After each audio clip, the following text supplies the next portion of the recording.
Je suis très reconnaissant de la vie que tu nous as donnée, surtout de la faveur que tu nous accordes, d'être à ton œuvre et surtout devant ce peuple. Ne nous laisse pas seuls. Remplis-nous de ton esprit. Impose ton autorité et que toute gloire te revienne à toi seul. Et je soumets toi ton pouvoir à cette parole. Donne la vie à cette parole. Impose la délivrance. Surtout, Seigneur, éclaire notre intelligence pour que nous soyons à mesure de préserver la paix qui est le chemin par lequel nous réaliserons beaucoup de choses en 2025. Nous t'avons prié au nom puissant de Jésus. Amen. Amen. Amen. Amen. Amen. Amen. Est-ce qu'on peut acclamer les grands dieux? Nous sommes dans le livre de Jean chapitre 5. Aujourd'hui et ce matin, nous allons lire du verset 11 jusqu'au verset 15. Nous lisons ce qui suit au nom de Jésus. Amen. Il leur répondit, celui qui m'a guéri m'a dit, prends ton lit et marche. Et lui demandèrent, qui est l'homme qui t'a dit prends ton lit et marche? Mais celui qui avait été guéri ne savait pas qui c'était, car Jésus avait disparu de la foule qui était en ces lieux. Depuis, Jésus les trouva dans les temples, lui dit, voici, tu as été guéri, ne pêche plus, de peur qu'il ne t'arrive quelque chose de pire. Cet homme s'en alla et annonça aux Juifs que c'était Jésus qui l'avait guéri. Que cette parole vous procure la paix au nom de Jésus. Amen. Nous pouvons nous asseoir. Nous allons ajouter le verset 7 à 10. La Bible ajoute ceci. Le malade lui répondit, Seigneur, je n'ai personne pour me jeter dans la piscine quand l'eau est agitée. Et quand j'y vais, un autre descend avant moi. Lève-toi, lui dit Jésus, prends ton lit et marche. Aussitôt, cet homme fut guéri, et il prit son lit et marcha. C'était un jour de sabbat. Les Juifs dirent donc à celui qui avait été guéri, c'est le sabbat. Il n'était pas permis d'emporter ton lit. Bien-aimés, ce matin, nous poursuivons notre enseignement qui a commencé depuis le dimanche passé. Dans le cadre de la parole de ce matin, dans le cheminement de notre grand thème sur la paix et la réalisation, nous sommes en train de vous donner maintenant un détail sur comment préserver la paix, comment protéger votre paix en 2025 dans la portion de l'écriture que nous venons de lire.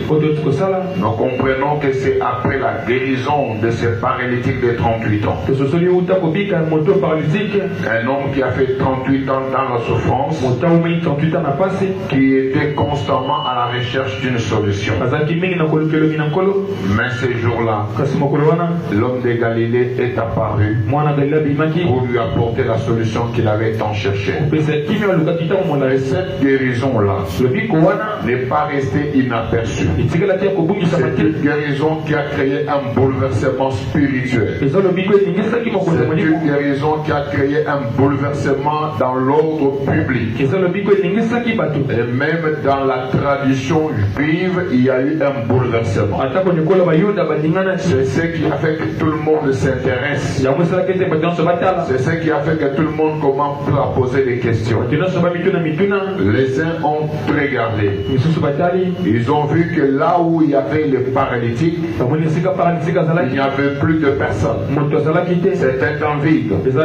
Là où on l'attendait dans la souffrance, ils ont été surpris de voir cet homme trouver la guérison, pas suivant les cheminements qui étaient imposés, mais suivant le plan mystérieux de Dieu, de la manière où l'homme ne pouvait pas intervenir et de la manière la plus spectaculaire possible. Ils étaient surpris de voir que celui qui était là sur les lits a commencé à marcher. Au lieu de s'en réjouir, ils se sont coalisés.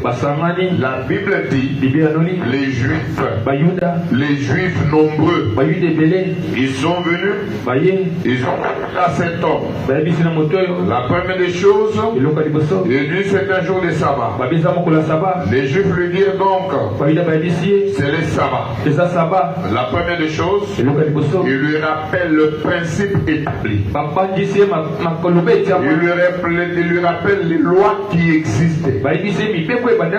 Les lois qui ont existé et qui n'ont pas donné la solution à cet homme. Ce sont ces lois-là qu'on lui rappelle après sa guérison.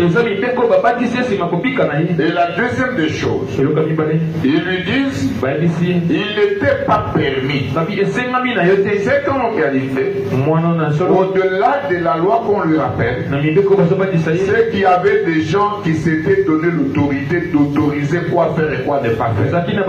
Et dans ces jours-là du sabbat, il n'y avait qu'une catégorie de sacrificateurs qui avaient pour autorité de dire ce qui allait être fait, qui ne pouvait pas être fait. Et cela nous rappelle beaucoup de choses. Dans la dimension de la vie de l'homme, ça rappelle l'organisation spirituelle dans le processus de la délivrance d'une personne. Et toute personne telle que nous sommes là, à son temps de pleurs, à son temps d'inquiétude, à son temps de trouble, et chacun est à la recherche de la paix. Et comme je vous l'ai dit, la paix, c'est être à l'abri de tout questionnement qui trouble le cœur. La paix, c'est être dans un environnement de satisfaction. C'est ne pas se poser des questions qui manquent de réponses. C'est un repos. La paix, c'est une satisfaction. La paix, c'est être hors de l'inquiétude. Mais cet homme a fait face dès sa guérison à deux grands obstacles. Ils sont la loi. La loi qui lui est rappelée et l'autorisation à obtenir. Il n'était pas permis d'emporter ton. Bien-aimé, j'ouvre une parenthèse. Dans cette année 2025, où nous sommes dans le processus de chercher la paix, où nous sommes en train de rechercher la délivrance, parce que d'ici là, nous allons déclencher un grand marathon de prière de délivrance de famille. Il y a la première chose à laquelle nous allons faire face, c'est la loi. La loi spirituelle et physique. Et dans la dimension de la loi, nous avons l'imposition des coutumes. Nous avons l'imposition des complications des familles. Les réclamations qui nous sont imposées. Je m'imagine, depuis 38 ans, cet homme n'a participé à aucune réunion. Mais il est guéri. Il fait face directement à une loi qu'on lui impose. Lorsqu'il est guéri, on lui fait face déjà à une autorisation à obtenir. C'est ainsi que vous retrouvez dans dans certaines familles des ordres établis, des personnes qui sont là comme des personnes qui disposent du pouvoir, un pouvoir qui impose ce qui doit être fait et qui ne peut pas être fait. Les gens que moi j'appelle les geôliers, les contrôleurs des prisons, les contrôleurs de votre emprisonnement. Mais l'avantage c'est lequel? C'est que ceux-là seront surpris de vous voir être délivrés, car que votre délivrance en 2025 ne va pas dépendre ni de la loi, ne va pas dépendre ni des impositions, ni des autorisations à obtenir. Le ciel, lorsqu'il a déclaré, c'est ce que le ciel a déclaré qui s'accomplira certainement. Voilà pourquoi je viens avec courage, je viens avec détermination pour annoncer au peuple de Dieu qu'aujourd'hui est le jour de ta paix et de ta délivrance. Alors, pour préserver la paix, il y a ces choses que nous devons connaître.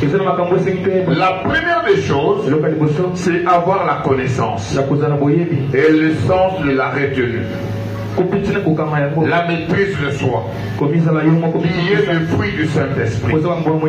Cet homme, lorsqu'il a été guéri, aussitôt qu'il a fait face à la résistance, il n'a pas fait le triomphalisme. À des fois, ce qui nous trouble dans la paix, c'est lorsque tu réussis, tu veux prouver aux gens que tu as réussi. Bien-aimé dans le Seigneur, tu ne fais la course avec personne. Le problème de la destinée, c'est un problème d'abord individuel. Si tu réussis, c'est toi qui es bénéficiaire. Si tu échoues, c'est toi qui vas souffrir. Et dans la souffrance, personne ne viendra porter ton fardeau. Et dans la réussite, beaucoup viendront vers toi. Et le premier bénéficiaire, c'est d'abord toi. Voilà pourquoi je vous dis en cette année, soyons davantage intelligents et sages. Pas de triomphalisme. Évitons de nous rechercher la guerre par la petite victoire que Dieu t'a donnée dans un premier temps. Si Dieu t'a donné des beaux enfants, il faut les protéger. Si Dieu t'a donné un bon mari, il faut le préserver. Il faut éviter que la nature, que le village tout entier sache ce que l'homme t'a donné, t'a laissé. Quand l'homme te laisse les pondous, là, tout le monde ne peut pas savoir. Mais les jours où il y a les monsambo qui entrent, là même la venue, c'est que tu as coupé ça en 3 morceaux. Alors je vous invite à la retenue en 2025. Et la deuxième dimension, pour la préservation de la paix, il faut connaître qui te fréquente. Tu ne peux pas être avec n'importe qui. Parce qu'autour de l'homme, il y a les profiteurs. Les gens qui ne viennent vers toi que lorsque tu as. Mais quand tu n'en as pas, tu n'es plus intéressant. À cette année 2025, nous devons éviter d'être naïfs. Le christianisme de naïveté conduit à la mort et à la pauvreté. Est-ce que je vous dis quelque chose? Je vais vous donner un exemple. Nous autres là, nous avons été victimes de ces choses dans la gestion de nos familles. Vous avez un père qui a ses moyens, mais qui préfère soutenir d'abord les autres membres de la famille élargie et de soutenir ses propres enfants. Au motif que la famille va parler. Laissez-moi vous dire quelque chose. Tu vois l'enfant que tu as là. Si toi tu ne lui donnes pas, personne d'autre ne va lui donner. Mais c'est lui qui viendra te demander de la famille. Si toi tu ne lui donnes pas, quelqu'un d'autre peut s'occuper de lui. Et donc nous devons développer l'intelligence. Dans cette année 2025, ne soyons pas naïfs. Oui, il est vrai d'aider. Mais la Bible dit, c'est lui qui ne s'occupe pas des siens. Et puis il est un infidèle. Commence à Jérusalem. Dans ta propre maison. Donne à manger à ceux qui sont avec toi dans la même maison. Lorsqu'ils seront rassasiés, en ce moment-là, tu donneras aussi aux autres. Quel est l'avantage que tu as à donner aux autres qu'ils soient satisfaits, qu'ils en aient en abondance, pendant que ceux de ta maison sont en train de souffrir? Ne soyons pas des chrétiens naïfs. Et c'est pourquoi beaucoup de ceux qui ont œuvré comme ont œuvré nos pères, dont le regret qui les accompagne peut-être jusqu'à la mort. Parce que la plupart de ces gens sont ingrats. Voilà pourquoi je vous exhorte à éviter des profiteurs. Parce que cela est démontré dans cette histoire. Depuis 38 ans, ces Juifs passaient par là. Ils voyaient cet homme dans la souffrance. Personne, je dis bien personne, n'a accepté de céder sa place, de le tenir même à la main, pour aller le jeter dans l'eau afin qu'il soit guéri. Mais au jour de sa gloire, c'est ce jour-là que la coalition se lève pour l'interroger. Il n'était pas permis. Voilà pourquoi, bien aimé dans le Seigneur, en cette année 2025, éloigne-toi de celui qui ne se réjouit pas de ta réussite. Sois attentif autour de toi. Tu as besoin de préserver la paix. S'il y a quelqu'un qui ne se réjouit pas de ta réussite, qui vient que pour te critiquer dans ta réussite, éloigne-toi de lui. Fuyez-le. C'est ça aussi la meilleure façon de te préserver pour la paix. Pendant que la Bible dit ne négligez pas le faible commencement, mais lui viendra te dire, oh, ce que tu as fait là, il ne fallait pas faire comme ça, pas que tel autre devait faire ça. Il va te mettre dans une vie de comparaison. Laissez-moi vous dire, nous ne réussirons pas tous de la même manière. Et nous ne réussirons pas tous le même jour.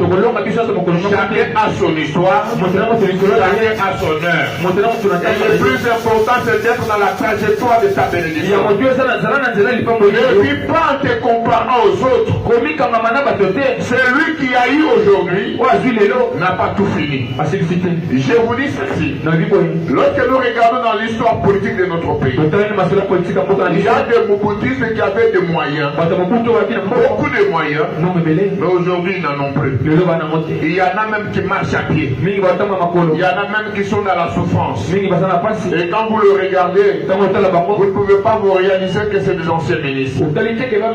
Il m'est arrivé dans mon parcours de prendre à bord de mon véhicule un homme que je connaissais grand de la présidence. Mais je l'ai trouvé à la gare centrale attendant les transports. Et je l'ai pris dans mon véhicule.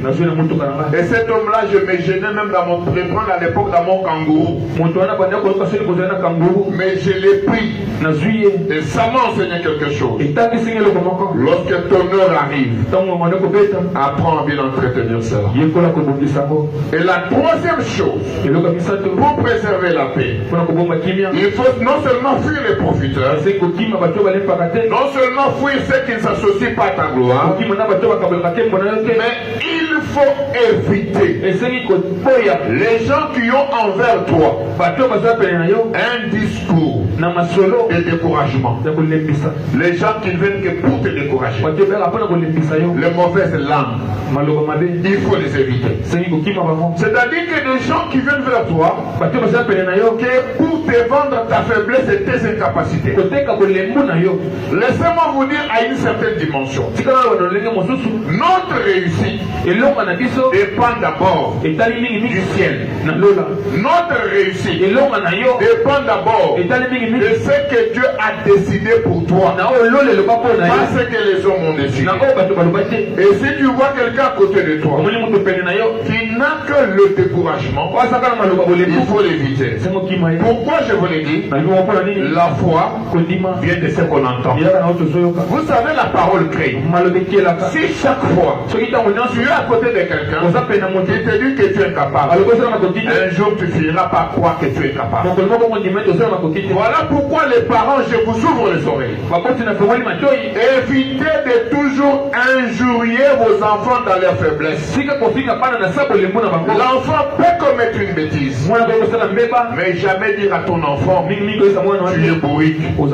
À force de lui dire tu es bourrique, il va finir par croire qu'il est bourrique. Il va plus exercer les efforts de sa vie pour réussir. Il va croire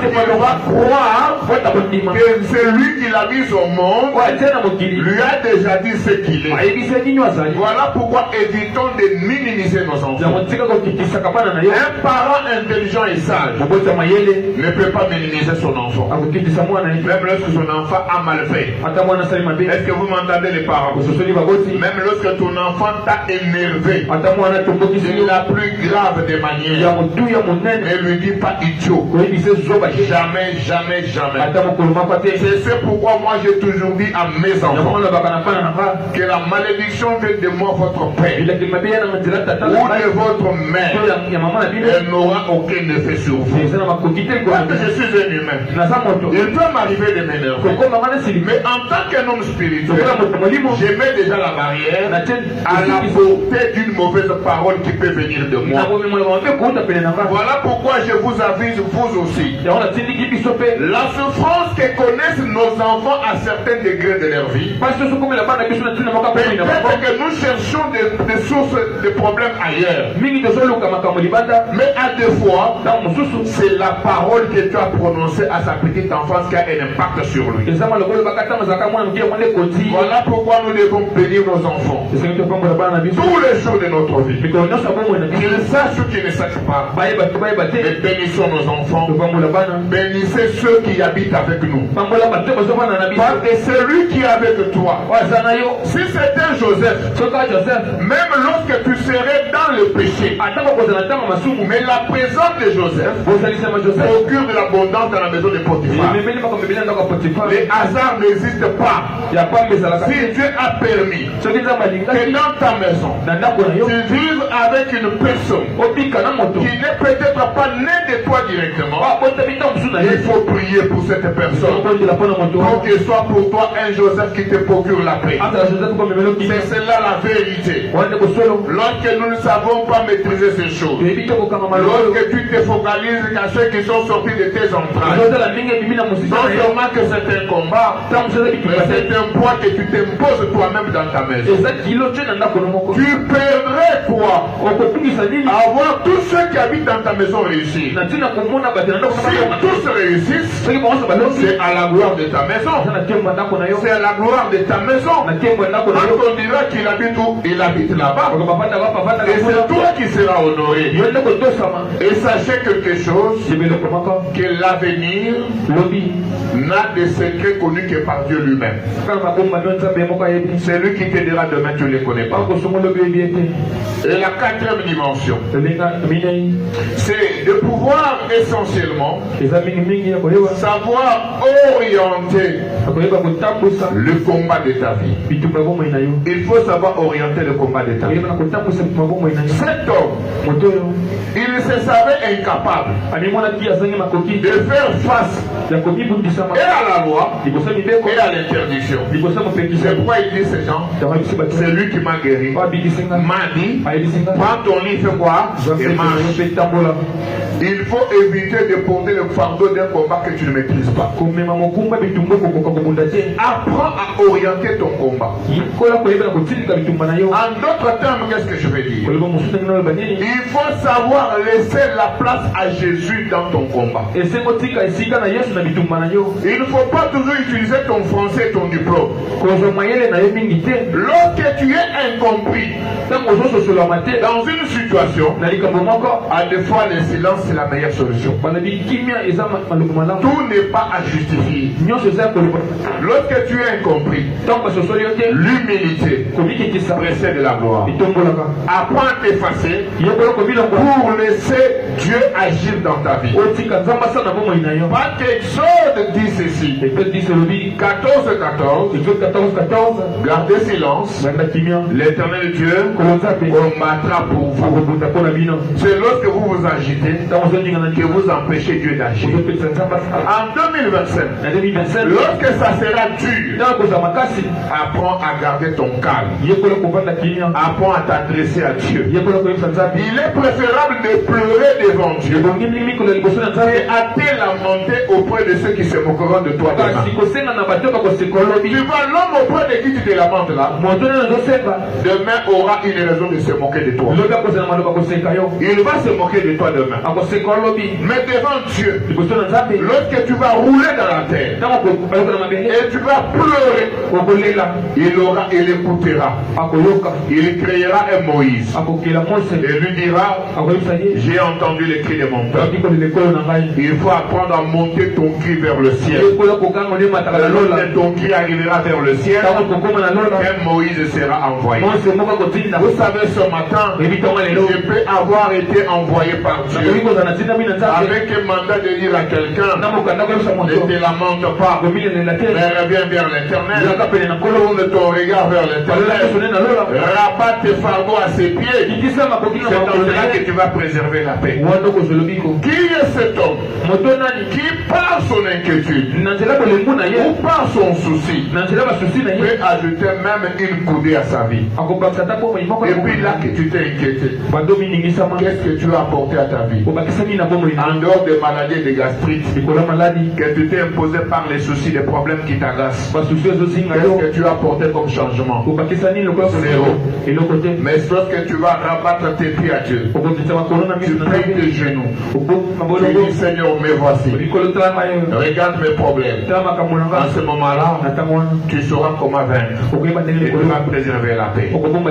Une autre dimension qui doit être un cinquième point dans l'ordre de ce que je donne: connais ton combat. Il faut savoir identifier la nature de tes ennemis. Tu ne peux pas combattre, vaincre sans connaître qui est ton ennemi et quelle est sa manière de fonctionner. Bien-aimé dans le Seigneur, il faut savoir comment identifier son ennemi. La meilleure façon d'identifier son ennemi, ce n'est pas être dans son jeu et ce n'est pas porter sa nature. Lorsque le combat viendra, lorsque la difficulté viendra, apprends à faire du recul et à observer. C'est dans l'observation qu'on découvre ce qui nous dérange. À titre d'illustration, je vais vous démontrer un exemple. Vous êtes dans une famille. Vous remarquez, par exemple, que tel est mort à tel âge, tel autre est mort à tel autre âge. Mais quand vous regardez, c'est comme s'il y a une limite qui est imposée. L'observation doit te conduire à dire: le problème qui va me faire manquer la paix, c'est la limite d'âge qu'on nous a imposée. À titre d'exemple, lorsque tu es dans la famille, tu regardes que ceux qui se marient n'ont pas d'enfants. Mais ceux qui ne se marient pas ont des enfants comme s'ils étaient vaccinés. Il y a un problème. À partir de ce moment-là, c'est que le problème, la source de ton manque de paix, fait partie du mariage. Là, tu as découvert la nature de ton combat. Une autre explication communication. Elle passe par là, la famille, les gens ont l'avantage d'avoir le travail facilement. Mais personne ne peut rester dans ce travail-là même une année. Il faut que les zigzags, les montées, les descentes. Et lorsque tu observes ces choses, bien aimé dans le Seigneur, il y a une dimension de découvrir la nature de son corps. Et dans cette dimension, il y a la portée des rêves. Parce que aussi le rêve, c'est le moyen par excellence où Dieu te révèle la nature d'un combat que tu es en train de vivre ou le combat à venir. C'est-à-dire que pour cette année 2025, tu peux voir certaines choses au travers du rêve. Voilà pourquoi, bien-aimé dans le Seigneur, ne néglige pas le rêve que tu vas voir en 2025. Le rêve que tu vas voir là, c'est un rêve qui te rappelle le fondement du combat qui t'agace. À des fois, tu es en train de vivre des combats, des difficultés, mais tu ne sais pas d'où viennent les problèmes. Mais par le rêve, parce que le rêve est de la dimension pas physique mais spirituelle. Et au travers de l'esprit, on peut voir ce que communiquent les bons comme les mauvais esprits. Et si tu as l'esprit de Dieu, tu as un esprit supérieur. Et l'esprit supérieur peut te permettre à voir ce que prépare les mauvais esprits. Je donne un exemple. Cet homme a vu les Juifs venir vers lui, lui rappeler le sabbat et lui rappeler qu'il ne lui est pas permis. Pour une période de sa vie de 38 ans où il n'a rien vécu de tel, il y a quelqu'un qui est en train de vivre la difficulté. Mais lorsqu'il rêve, il peut voir dans son rêve sa vie d'enfance. Une vie d'enfance, tu es déjà marié, tu as beaucoup d'enfants, tu as un mari, mais dans ton rêve, tu te vois que tu es encore en bleu blanc. Dans ton rêve, tu te vois encore dans la maison de ta famille. Là, au travers de ton rêve, il y a les Juifs qui se sont levés, et Dieu, par ton amour, son amour t'a révélé une vérité cachée de ta vie que tu dois saisir. Pour connaître son combat, il faut aussi connaître et comprendre la nature de ses rêves. Il faut bien noter ses rêves et pas oublier ses rêves. Et si tu oublies ses rêves, c'est qu'il y a un problème. Il n'est pas normal que tu puisses rêver et oublier. Et si tu es là que tu oublies tes rêves, dis-toi que tu as besoin de la prière. Viens nous voir, nous allons prier pour toi afin que tu retiennes. Le diable efface tes rêves le matin parce qu'il ne veut pas que tu sois délivré. Parce qu'au travers du rêve, tu auras les détails du combat de ta vie. Je connais une famille que nous avons rencontrée. Quand nous étions en train de parler avec cette famille, c'est un enfant qui a fait un rêve. Dans son rêve, il rappelle ceci. Il dit chaque fois qu'il dort, il est en train de rêver son défunt grand-père qui vient toujours à l'entrée de la maison, enfouir dans le sol les statues, et sur la tête des statues il avait une sorte comme une assiette, et chaque fois il venait pisser dans cette assiette là, et c'était comme ça de manière régulière. Mais les parents disaient non, parce que les défunts grands-pères étaient un chef coutumier et que l'enfant porte le nom du grand-père, c'est certainement une préparation à la chefferie. Quand nous avons entendu ces rêves, nous avons compris qu'il y avait un problème. Nous avons demandé à prier avec la famille. Et heureusement que parmi nous, il y avait quelqu'un qui connaissait très bien la famille. Il a dit, mais l'enfant a rêvé plusieurs fois. Mais est-ce qu'on ne peut pas d'abord tenter de creuser, voir s'il n'y a pas quelque chose là-bas? Vous perdrez quoi à fouiller d'abord? Parce qu'un rêve une fois ça va, mais un rêve plusieurs fois. Contrôlez d'abord. Et quand on a fouillé, on a trouvé une petite statuette comme ça, avec une petite casserole, une toute petite casserole comme ça, plantée côte à côte. Et dans la famille, pour avoir à manger, c'était un problème. Et le comble de tout, c'était quoi? Il vivait dans la maison l'air légué par les défunts grands-pères. Et depuis que ce service a eu lieu, la famille a vu sa vie s'épanouir. Et le papa avait même décidé de quitter la famille, la maison familiale pour aller trouver sa propre maison. Aujourd'hui, ils ont leur propre parcelle. Le rêve peut t'aider à découvrir la nature de ton combat. Ne néglige pas ton rêve. Tu as besoin de préserver la paix. Connais ton combat. Dis tes combats et comment il te combat. Ne néglige pas le rêve. Voilà pourquoi ce matin, j'ai dit à quelqu'un pendant que je suis en train de prêcher là, de se souvenir du rêve qu'il a fait cette nuit. De se rappeler du rêve qu'il a fait au cours de la semaine. Si dans les rêves que tu as fait, tu as vu peut-être qu'il y avait, tu te rappelais de ta vie antérieure. Il y a là la nature d'un combat, des réclamations, des blocages et des limitations qui appellent que la délivrance soit orientée dans ces sens. Et pour terminer, je suis en train de dire aussi à quelqu'un que ces gens, il faut apprendre à mettre en conflit tes ennemis et ton Dieu. Si le jour où tu réussiras à mettre en conflit tes ennemis et ton Dieu, c'est ce jour-là que tu auras une paix durable. Quelqu'un me demandera, comment ferais-je pour mettre mes ennemis en conflit avec mon Dieu? Laisse-moi te lire ces versets. Tu vas pouvoir te faire comprendre ces choses.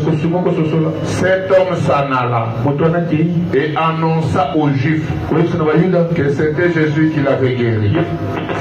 Mettre en conflit tes ennemis et ton Dieu passe aussi par une profonde adoration. Il faut apprendre à glorifier ton Dieu, à l'adorer, même lorsque tu as des pleurs. Apprends à adorer Dieu, même lorsque tout est dur. Apprends à adorer Dieu, même lorsque tout est devenu compliqué. Apprends à adorer Dieu, même lorsque tu sens que ça ne va pas. C'est l'adoration. Au milieu de l'adoration, comme nous dit la Bible, qu'il siège au milieu des cris de triomphe de son peuple. C'est lorsque tu seras un vrai adorateur. C'est lorsque tu afficheras la grandeur de Dieu. Lorsque le diable viendra te dire, oh, tu n'y arriveras pas, c'est à ce moment que tu lui diras, celui qui m'a créé m'a dit, je réussirai. Lorsque ton oncle te dira, tu ne peux pas y arriver, c'est là que tu lui diras, oh oncle, avec tout le respect que je te dois, celui qui m'a créé m'a dit que j'ai une destinée glorieuse. Est-ce que tu diras à ces gens, celui qui m'a créé m'a dit que je serai grand? Lorsqu'on te dira que tu ne réussiras pas, tu diras, il est écrit, vous serez la tête et non la queue. Lorsqu'ils viendront vers toi avec la maladie, avec la faim, avec le blocage, c'est là que tu leur diras, il est écrit, tout arme forgée contre toi sera de l'essence de paix. Lorsqu'ils viendront vers toi avec la maladie, tu leur diras, il est écrit, vous servirez l'Éternel, j'éloignerai la maladie du milieu de toi. Lorsqu'ils viendront contre toi pour t'empêcher de jubiler, c'est là que tu leur diras, oh, il est écrit, petit enfant, ils vous combattront, mais ils ne vous vaincront jamais. Ils ne vous vaincront jamais. Ils ne vous vaincront jamais. Le combat sera là. Mais la victoire, c'est notre portion. Nous sommes des victorieux. Nous, enfants de Dieu, nous sommes des victorieux. Ce matin, je m'adresse à quelqu'un. Apprends à adorer Dieu. En adorant Dieu, tu mets en conflit tes ennemis avec ton Dieu. Même dans ce moment-là, les ennemis attendront que tu pleures. Mais de l'autre côté, Dieu ressent les parfums des bonnes odeurs. C'est lorsque l'arche de l'alliance sera dans la maison d'Obédédor que la pauvreté prendra fuite. C'est lorsque l'arche de l'alliance sera dans la maison d'Obédédor que la misère prendra fuite. Tu cherches la délivrance et que la présence de Dieu soit manifestée par l'adoration. Soit manifestée par l'adoration. Je voudrais ce matin, il y a quelqu'un de certaines victoires procéderont par la voie de l'adoration. C'est ça le meilleur moyen de préserver votre paix en 2025. Est-ce qu'il y a quelqu'un qui voudrait seulement aujourd'hui et ce matin procéder par une profonde adoration? Aujourd'hui, ce matin, dans ce dimanche d'action de grâce, il y a l'adoration qui va déclencher beaucoup de choses. Dans même temps, je voudrais que quelqu'un acclame très fortement les enfants. Quelqu'un acclame très fortement les dieux de victoire et de paix. Oui, tu vas dire à ces gens, c'est Jésus qui m'a guéri.